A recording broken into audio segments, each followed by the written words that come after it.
My name is Jacory Winslow, and this is my presentation on commercial de-icing in Flight 90. Aircraft de-icing started with the birth of aviation using manual methods like scraping, brushing, ropes, or brooms. The point of it was to get frost, snow, or ice off of the aircraft to help the aircraft maintain its aerodynamics. In the 1950s, solutions like glycol began to be used more often, and by the 60s, it was approved by the FAA for commercial use. The method should be performed front to back to limit any damage to the aircraft. The point is to remove all contaminants like frost, snow, and ice from the aircraft to help the aircraft maintain its aerodynamics. The de-icing should be performed as close to takeoff as possible. How it works. There are 4 different types of glycol. The fluids consist of different types of glycol. The fluids are usually mixed with water, corrosion inhibitors, and dye. Anti-icing fluids, types 2 and type 4, contain a polymetric thickeners to prevent reformation of contamination onto the aircraft. The different types are usually sprayed with high pressure to help distribute the different fluids. So some details on the types. Type 1 is usually applied first. It has the shortest holdover time and is heated between 130 and 180 degrees Fahrenheit. It is usually mixed with water, and that ratio to glycol usually determines how well it works. The more water, the less it's going to work.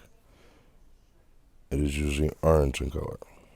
Type 2 is clear in color and prevents contamination from resticking to the surfaces of the aircraft. Type 3 is a combination of type 1 and type 2. It is a light green or yellow in color and used mostly for slower aircraft. Type 4 is similar to type 2, except it has a longer holdover time and is a green in color, as seen in the picture. This is a list and what it could do of the different types. It is subject to change depending on how cold it is. So if you're in Alaska, it's going to be closer to 6 minutes or less versus if you were in Chicago. Where to spray. It changes depending on the aircraft and the manuals, but usually you get the wings, the vertical and horizontal tail surfaces, the fuselage, and being sprayed but not directly, so you put a low pressure. The engine inlets, fan blades, control surfaces, and gaps. The landing gear, you actually have to get out of the truck and manually get the ice and snow off. Antennas, sensors, and the propellers. Type 4, you would spray the wings and the horizontal tail surfaces, sometimes a vertical stabilizer, and the fuselage on smaller aircraft. Type 4 will usually remain on the aircraft until there is enough surface tension, usually during the initial rollout or soon after. So some of the de-icing highlights is to remove all the contamination from the aircraft, help the aircraft maintain lift during flight, and prevents any extra drag or extra weight.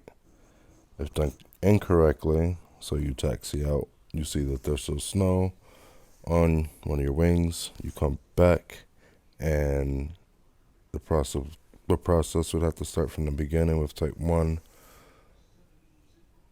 and then reapplied with type 4. The pilot and co-pilot side are usually done simultaneously, but regardless, the pilot in command must determine all critical surfaces are clear of contamination.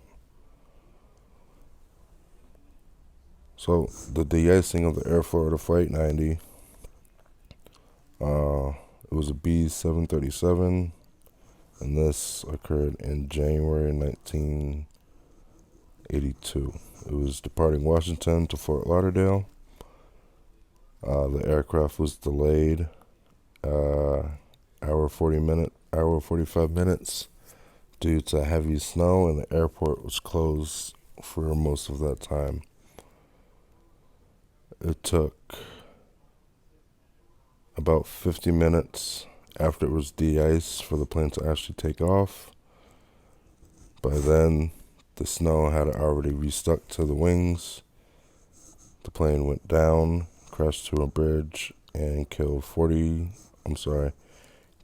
74 of the 79 people on board, 4 people on the bridge, and injured 4 more. A little bit of collective history. The pilot had a history of being unsatisfactory when he took his test. In May 1980, he had an issue with adherence to regulations, checklist usage, flight procedures. He passed a few days later. He ran into the same problem in April 1981, passed a few days later, and in October of 81, he elected to take a simulator instead of doing the real thing, and he had a limited experience in cold weather operations. Boeing aircraft, the 737, was known for being really sensitive with the leading edge, and when it did have ice on it, it had the tendency of pitching up soon after takeoff. At the time, there was no real standard to de-icing operations, and it was often overlooked by the FAA and the company that was doing the de-icing. At the time, Air Florida also rushed promotions to keep up with the demand of the industry. Some of the root causes of this flight were failure to use engine anti-ice during ground operations. They took off with snow and or ice on the wings, and they failed to reject with some of the bad readings they were getting from the engines.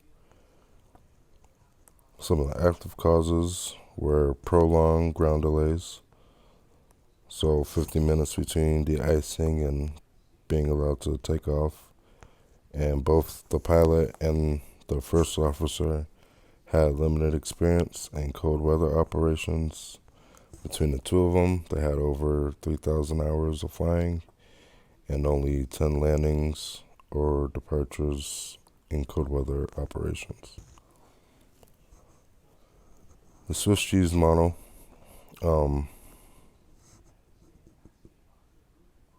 like I said, nobody went out to check the wings after the aircraft was de-iced. The company that was doing the de-icing didn't have anybody there, like a supervisor, and also Air Florida didn't have a supervisor out there to check what the de-icers were doing. The pilot also used reverse thrusters when they were taxiing, which was a big no-no. And they overlooked their check sheet during the after start, so they said de-icing, and then they said anti-ice systems, and they said no, like they were off, and they just never turned it back on. They also had blocked pitot tubes, most likely from when they used the reverse thrusters.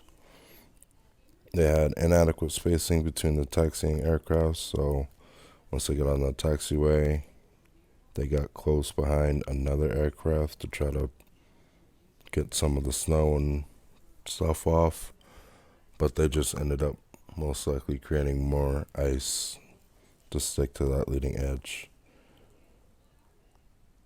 Once they got on the runway, the first officer kept mentioning how much snow they had, and once they started the rollout, the first officer kept mentioning he was getting bad readings, but the pilot never acknowledged or did anything about it. It is unsure if the pilot knew the manual about the taxiing and not taking off with snow on the wings, but either way, he either did not know or ignored it.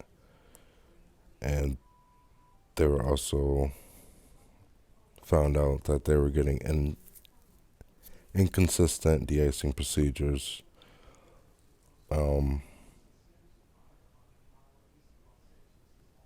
One of the trucks came in and sprayed with too little glycol and too much water in one of their tanks.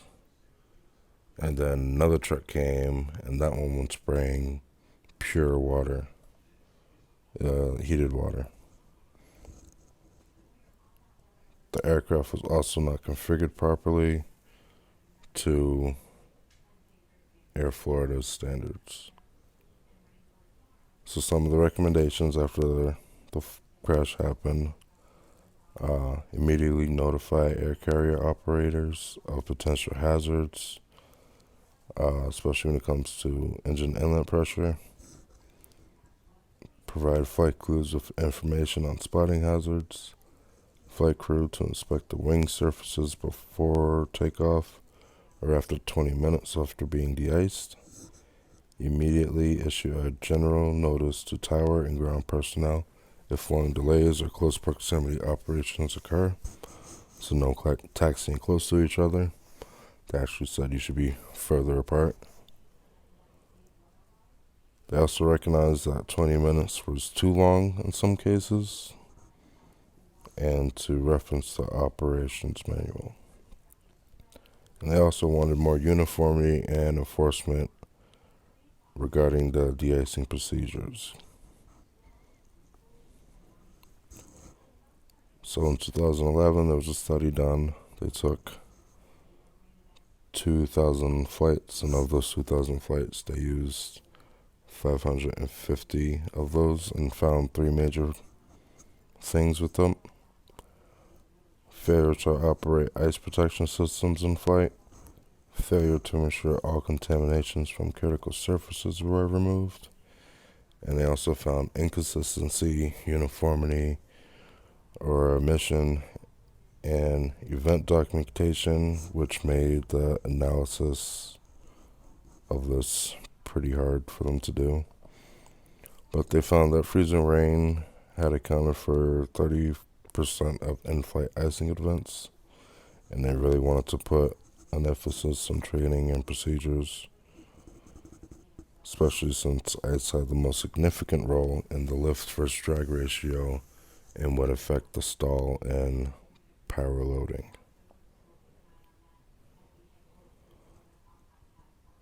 So de-icing procedures are still growing. In some places, like Alaska, the trucks themselves will pull close to the whole short line and de-ice aircrafts there. In Canada, they have almost a giant pad where they could de-ice up to 6 aircrafts at a time, and the aircrafts from there would go to the runway and take off. And in Boston, they just do it at the gate. So everywhere's different in that aspects. Most of the contracts so each company determines the type of glycol to water ratio that they need. But for the most part, the aircraft has to have less than 1/8 of an inch of frost to be allowed to just fly. But regardless, it is up to the pilot in command if he wants to be de-iced or not, or she. Um, Companies like Aeromag, which is a de-icing company, they can perform visual or tactile inspections in which they would get in an open bucket and put their hand on the leading edge and run their hand across and see if there's any ice or anything on it. For the most part, you could get 2 or more de-icing trucks to de-ice an aircraft. Usually just depends on the side. One company representative from that airline, and then another one for the de-icing company.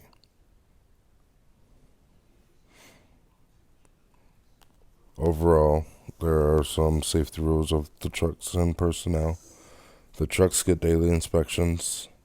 Every time the truck is usually turned on, they check the different types levels. So you'll check type 1 and type 4 with a refractometer that will give you your numbers for that day. They have to wear the proper equipment. So the guy in this picture, he has to have a harness, boots, gloves, goggles. Aircraft safety over speed, so make sure that you will de-ice the aircraft. Worry about de-icing the aircraft more than making sure that the aircraft is on time. So if it takes you an hour to de-ice the aircraft, so be it. Truck safety, ensuring that the truck works properly and nothing that could be stopped or fixed before it is used. That's important. And all the personnel have to be properly trained. So each company will have its own certain de-icing procedures. For the most part, it might be 90% the same, but that 10% that is different, that each company would want you to know that. Also, the de-icing companies get inspections from the FAA now, which is really good. Yeah, that is it. You can't ask any questions because this is a recording. But if you wanted to email me, you could do that. And these are my references. Thank you for your time.